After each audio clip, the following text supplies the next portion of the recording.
Last part के and में हमने देखा था कि वो गोल्डन हॉर्न बेहेमोथ तेजी से हेंजिया कंट्री की तरफ बढ़ रहा था। दूसरी तरफ मैक्स भी उस स्पेसशिप में आ जाता है जहां उस पे 3 रोबोट्स हमला करते हैं, लेकिन बबाता उन्हें अपने कंट्रोल में ले लेती है। जिसके बाद मैक्स और बबाता कंट्रोल रूम में जाते हैं ताकि बबाता शिप की एआई सिस्टम को ओवरराइड करके शिप पर कंट्रोल ले सके।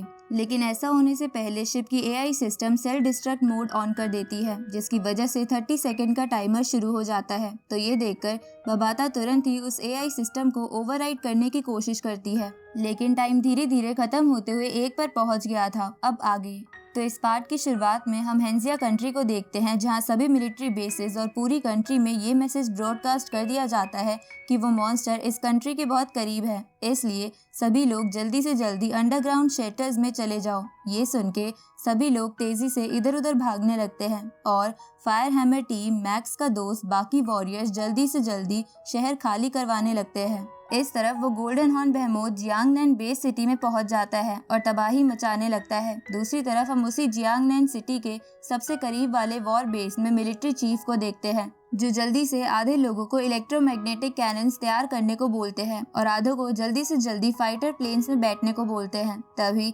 मिलिट्री चीफ उन कैनन्स को देखते हुए कहते हैं कि ये कैनन्स अभी सही से इंस्टॉल नहीं हुआ है, लेकिन ये अमेरिका की सबसे लेटेस्ट वर्जन वाली लेजर कैनन से 2 गुना पावरफुल है, तो शायद ये उस मॉन्स्टर का कुछ बिगाड़ सके। इसके बाद मिलिट्री चीफ भी बाकी ऑफिसर्स के साथ साथ खुद भी एक फाइटर जेट में बैठकर उस गोल्डन हॉर्न बेहेमोथ के पास जाने लगते हैं और बाकी ऑफिसर से कहते हैं कि जल्दी से इन कैनन्स को उस गोल्डन हॉर्न बेहेमोथ पर फोकस करके फायर करो। ये सुन के वो सभी ऑफिसर्स ऐसा ही करते हैं और सभी कैनन्स को गोल्डन हॉर्न बेहेमोथ के मुंह पर टारगेट करते हैं, लेकिन उसे उन कैनन से कुछ भी नहीं होता और वो उन सभी कैनन्स को अपनी लेजर से तबाह करने लगता है। ये देखकर military chief plan B activate करने को कहते हैं। ये सुनकर बाकी ऑफिसर्स एक साथ अपने प्लेन से उस बेहेमोथ पर फायर करने लगते हैं, जिसकी वजह से उस बेहेमोथ का ध्यान उनकी तरफ आ जाता है। तो ये मौका पाकर मिलिट्री चीफ और बाकी ऑफिसर्स बेहेमोथ को अपने पीछे पीछे सिटी से दूर ले जाने लगते हैं। तभी वो बेहेमोथ पीछा करते करते उन प्लेन्स को डिस्ट्रॉय करने लगता है। ये देखकर मिलिट्री चीफ सभी प्लेन्स को अलग अलग होने को बोलते हैं, पर उसी वक्त वो बेहेमोथ मिलिट्री चीफ के प्लेन के विंग को अपनी टेल से डैमेज कर देता है, जिसकी वजह से वो प्लेन नीचे गिरने लगता है। पर मिलिट्री चीफ खुद को प्लेन से इजेक्ट कर लेते हैं और नीचे गिरते वक्त पैराशूट खोलने की कोशिश करने लगते हैं, लेकिन उनके पैराशूट में कुछ दिक्कत थी, इसलिए वो खुल नहीं रहा था, जिसकी वजह से वो तेजी से जमीन की तरफ जाने लगते हैं। जमीन से टकराने से पहले ही कमांडर मिलिट्री चीफ को बचा लेता है। तभी वो लोग देखते हैं कि बाकी प्लेन्स उस गोल्डन हॉर्न बेहेमोथ को सिटी से दूर ले जाने में कामयाब हो गए हैं। ये देखकर वो सभी वॉरियर श्रद्धांजलि के तौर पे उन पायलट्स की बहादुरी के लिए उन्हें सैल्यूट करते हैं, क्योंकि उन्हें पता था कि वो पायलट्स अब नहीं बचेंगे। इस तरफ हम मैक्स को देखते हैं जो बबाता से पूछता है कि ये काउंटडाउन तो खत्म हो गया है, तो यहाँ ब्लास्ट क्यों नहीं हुआ। इस पे बबाता कहती है कि मैं बहुत ही स्मार्ट हूँ, मेरे होते हुए ये शिप कैसे फट सकती थी। ये सुन के मैक्स बबाता से पूछता है कि तुमने क्या किया था। इस पे बबाता मैक्स से कहती है कि हमारे पास टाइम बहुत कम था, इसलिए मैंने इस शिप के एआई सिस्टम को ही डिस्ट्रॉय कर दिया ताकि वो इस शिप को उड़ा ना सके।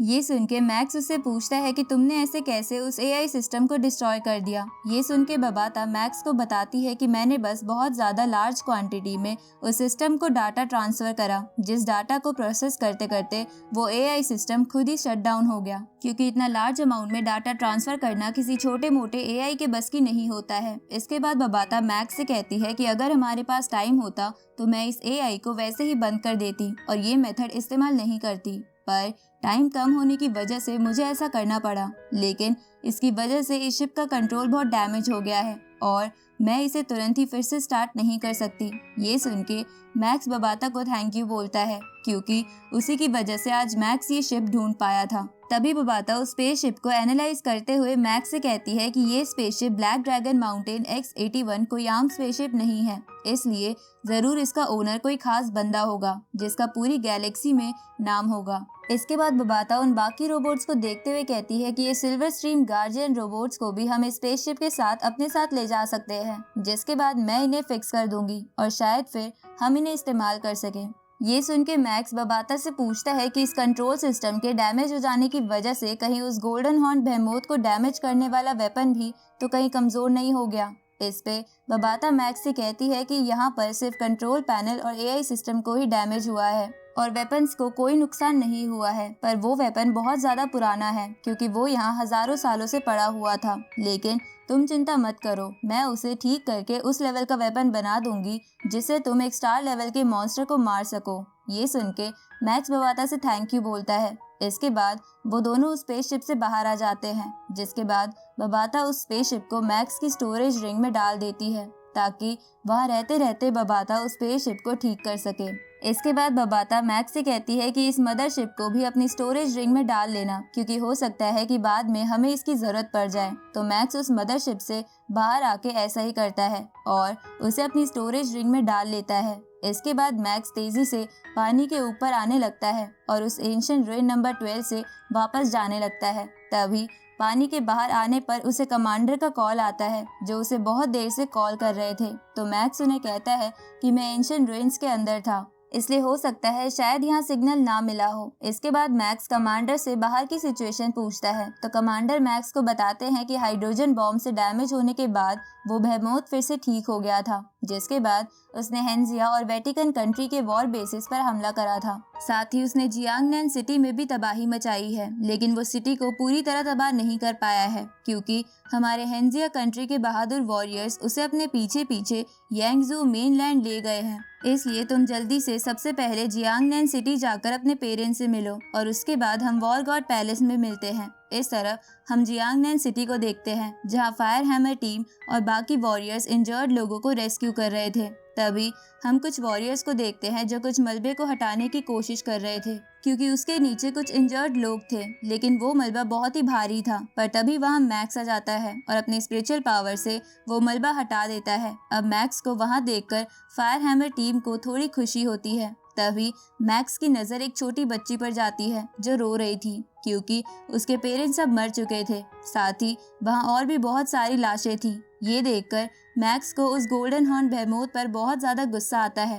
आगे हम मैक्स की फैमिली को ग्रेविटी रूम में देखते हैं जहां मैक्स का भाई मैक्स को लगातार मैसेज कर रहा था, लेकिन उसे एक भी मैसेज का रिप्लाई नहीं मिल रहा था, जिसकी वजह से सभी को मैक्स की चिंता होने लगती है। उसी वक्त वो ग्रेविटी रूम का गेट ओपन होता है और मैक्स वहां आ जाता है, जिसे देखकर सभी खुश हो जाते हैं और ईवा तुरंत ही मैक्स के पास जाके उसे हक कर लेती है। इसके बाद मैक्स अपनी फैमिली से भी मिलता है।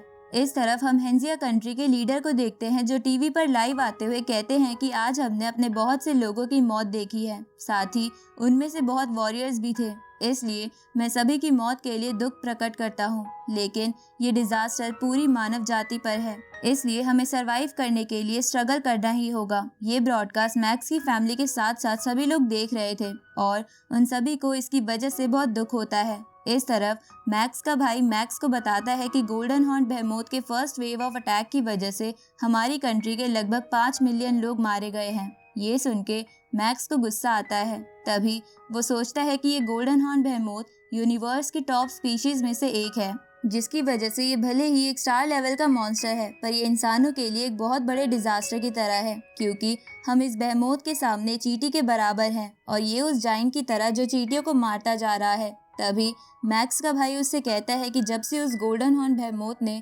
सभी कंट्रीज के बहुत से वॉर बेसिस को तबाह किया है, तब से सभी सी मॉन्स्टर्स बहुत ज़्यादा एक्टिव हो गए हैं और वो कंट्रीज में घुसने की कोशिश कर रहे हैं। लेकिन मिलिट्री उन मॉन्स्टर्स को रोकने की पूरी कोशिश कर रही है, पर सिचुएशन बहुत ज़्यादा क्रिटिकल है। ये सुन के मैक्स बोलता है कि ये इंसानों और मॉन्स्टर के बीच एक बहुत बड़ी लड़ाई है। तभी मैक्स के रेस्ट डिवाइस पर कमांडर कॉल करता है तो मैक्स उनसे पूछता है कि क्या हुआ है, क्या वो बेहेमोथ हेंजिया कंट्री में वापस आ रहा है। इस पे कमांडर मैक्स से कहता है कि ऐसा नहीं है, वो बेहेमोथ तो बहुत कंट्रीज के वॉर बेसिस तबाह करने के बाद समुंदर की गहराई में आराम करने चला गया है, लेकिन इसके वॉर बेसिस तबाह होने की वजह से सी मॉन्स्टर हमारे लिए बहुत बड़ी मुसीबत बन गए हैं क्योंकि हाल ही में जियांगनैन सिटी के ईस्ट की तरफ 12 किंग लेवल मॉन्स्टर देखे गए हैं, जिनमें से 6 साउथ ईस्टर्न मिलिट्री बेस की तरफ जा रहे हैं, जिसकी वजह से हमें बहुत प्रॉब्लम आ रही है और हमें तुम्हारी मदद चाहिए। ये सुन के मैक्स इसके लिए मान जाता है और कॉल कट कर देता है। तो कॉल कट करने के बाद ईवा मैक्स को जोर से हक कर लेती है क्योंकि उसे डर था कि मैक्स को कहीं कुछ हो ना जाए। साथ ही मैक्स की फैमिली वाले भी उसकी चिंता कर रहे थे, इसलिए वो मैक्स को केयरफुल रहने को बोलते हैं। उसी वक्त मैक्स उन तीनों रोबोट्स को अपनी स्टोरेज रिंग से बाहर निकाल लेता है जिन्होंने मैक्स पर पहले हमला करा था, लेकिन बबाता ने उन्हें अपने कंट्रोल में ले लिया था। इसके बाद मैक्स उन तीनों रोबोट से कहता है कि मेरी फैमिली और अगर इस सिटी पर फिर से अटैक हो तो लोगों को रेस्क्यू भी करना। इसके बाद मैक्स अपनी हेवनली शटल पर बैठकर उस सी मॉन्स्टर वाली जगह के लिए निकल जाता है, जहां जाते हुए बबाता मैक्स से कहती है कि जिन रोबोट्स को तुम छोड़ के आए हो वो रोबोट्स इस ब्लैक ड्रैगन माउंटेन स्पेसशिप पर मेंटेनेंस का काम करते थे, इसलिए उनकी ताकत बहुत ज्यादा नहीं है। ये सुन के मैक्स बबाता से पूछता है कि सिल्वर स्ट्रीम गार्ड्स और उस स्पेसशिप के वेपन को ठीक करने में कितना टाइम लगेगा। ये सुन के बबाता मैक्स से कहती है कि मैं पूरी जोरों शोरों से वही काम कर रही हूँ और मेरे अकॉर्डिंग इन गार्ड्स को ठीक करने में 3 दिन बहुत होंगे। और रही बात उस वेपन की, तो मैंने उसमें बहुत से चेंजेस करे हैं और एक एनर्जी क्रिस्टल उसमें ऐड करा है, जिसकी वजह से उसे पूरा रिपेयर करने में 28 से 30 घंटे लगेंगे। ये सुन के मैक्स सोचता है कि मैं होप करता हूँ कि गोल्डन हॉर्न बेहेमोथ इन चीजों के रिपेयर होने तक रेस्ट करता रहे और कोई हमला ना करे। इस तरफ मैक्स तेजी से मास्टर की तरफ जा रहा था। तभी कमांडर का एक ऑफिसर मैक्स को एक एक करके उन 6 किंग लेवल मॉन्स्टर के बारे में बताने लगता है कि वो सभी के सभी ईस्ट सी में रहते थे और उनमें से कुछ ड्रैगन मॉन्स्टर हैं, कुछ टर्टल मॉन्स्टर, कुछ जेली फिश तो कुछ स्नेक मॉन्स्टर। इधर कमांडर मन में सोचता है कि ये सभी मॉन्स्टर्स पहले कभी भी एक दूसरे की टेरिटरी में नहीं घुसते थे, लेकिन अब ये सारे साथ में काम कर रहे हैं क्योंकि शायद इन्हें कोई एम्परर बीस्ट ने ज्वाइन कर लिया है। इसके बाद कमांडर मैक्स से कहते हैं कि अब जियांगनैन बेस सिटी की जिम्मेदारी सिर्फ तुम्हारे ही हाथों में है। तभी गवर्नर कमांडर से कहते हैं कि मैक्स और मॉन्स्टर की लड़ाई को सैटेलाइट के जरिए टीवी पर ब्रॉडकास्ट करो। ये सुन के कमांडर मैक्स से पूछते हैं कि आप ऐसा क्यों करना चाहते हो। इस पे गवर्नर कमांडर से कहते हैं कि इस वक्त सभी लोगों को होप की जरूरत है और मैक्स ही एक लौता बंदा है जो सभी में होप पैदा कर सकता है। इस तरफ हम सिटी के लोगों को देखते हैं जिन्हें अलग अलग जगह शिफ्ट करा जा रहा था। तभी टीवी में ये ब्रॉडकास्ट कर दिया जाता है कि साउथ ईस्टर्न मिलिट्री रीजन की तरफ 6 किंग लेवल मॉन्स्टर्स बढ़ रहे हैं, लेकिन मिलिट्री उन पे हमला करने के लिए निकल चुकी है। पर क्योंकि गोल्डन हॉर्न बेहेमोथ ने हेंजिया कंट्री के वॉर बेसिस को तबाह कर दिया है, इसकी वजह से हम कोई भी वेपन का इस्तेमाल नहीं कर सकते और सोल्जर्स को बस अपनी गन से ही उन मॉन्स्टर से लड़ना होगा। ये सुन के वो सभी लोग बहुत दुखी हो जाते हैं और उस मिलिट्री रीजन के आसपास के लोग तो बहुत ज्यादा घबराकर इधर उधर भागने लगते हैं। साथ ही इस तरफ ये सब देखकर मैक्स का दोस्त और बाकी रेस्क्यू करने वाले वॉरियर्स भी अपनी होप खोने लगते हैं। उसी वक्त ये अनाउंस कर दिया जाता है कि मार्शल हॉल के इंस्पेक्टर मैक्स उसी मिलिट्री रीजन की तरफ अपनी फुल स्पीड से बढ़ रहे हैं। इस तरफ जो फाइटर जेट्स उस मिलिट्री रीजन की तरफ बढ़ रहे थे,